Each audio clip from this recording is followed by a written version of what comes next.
new synthetic killer drug known as Flakka is spreading rapidly across the United States and already causing an epidemic of overdose fatalities and acts of violence. We're talking about Flakka. Flakka. The drug is called Flakka. Some have dubbed it the insanity drug. And it's everywhere. It's been described as the scariest drug in the world. More powerful than heroin or cocaine.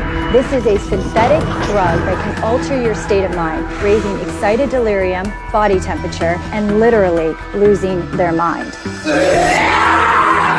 They're all experiencing like superhuman kind of strengths. Or it takes 6 policemen to hold them down. That's a problem. Psychotic breakdowns, hallucinations, aggressive, violent behavior, Cannibalism and self-mutilation. indiscriminate violence. When Flakka takes over, We are living in the context of the end of the age. We are a nation under judgment.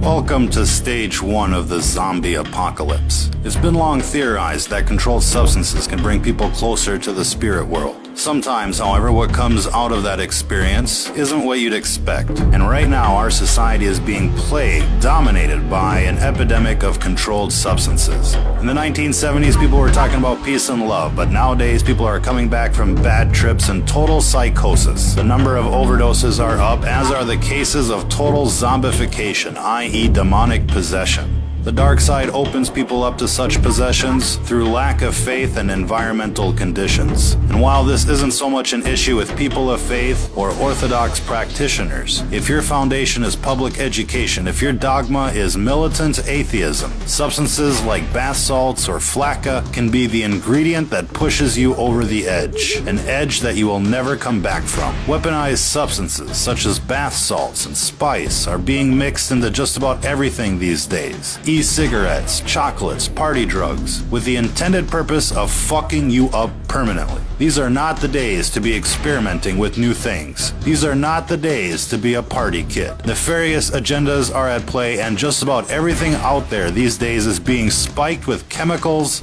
to do you in. This recent craze of legal highs, for example, has become epidemic in proportion. Coupled with the outbreak of pharmaceutical abuse, heroin abuse, meth abuse, this all has the potential to doom an entire generation like never before. Our message is clear. Don't be a guinea pig. Whatever is out there circulating on the streets these days is experimental in nature. Cities are receiving experimental batches so that the effects can be recorded and analyzed. Now, we'd like to think that most of you out there have the common sense to avoid these types of substances. But if not, let this be a fair warning to you. If what you're into is not 100% natural, if your surroundings and mental state is not 100% positive, whatever you're thinking about is not worth the experimentation. Even alcohol has the potential of channeling in evil spirits. If you go to a liquor store, in British English societies, hard liquor is called spirits, and it's called spirits for a very good reason. Again, these are gateway substances, and when they're added to the atheist psyche, anything is possible. If you've ever seen somebody turn bright red while drinking, you're basically watching demonic forces take over. Most times, the affected individuals are unaware, and while most of us dismiss their drunken behavior as simply being drunken behavior, there is something else going on. The dark side is constantly trying to induce what's called mutation by design. It's the main reason why everything you buy is laced with chemical or unnatural substances. They call the food GMOs, with the intended purpose of changing the composition of people from a natural state to an unnatural state, from a natural vibration to an unnatural vibration. And while this gets into the metaphysics of the world at large, what you're seeing here isn't natural,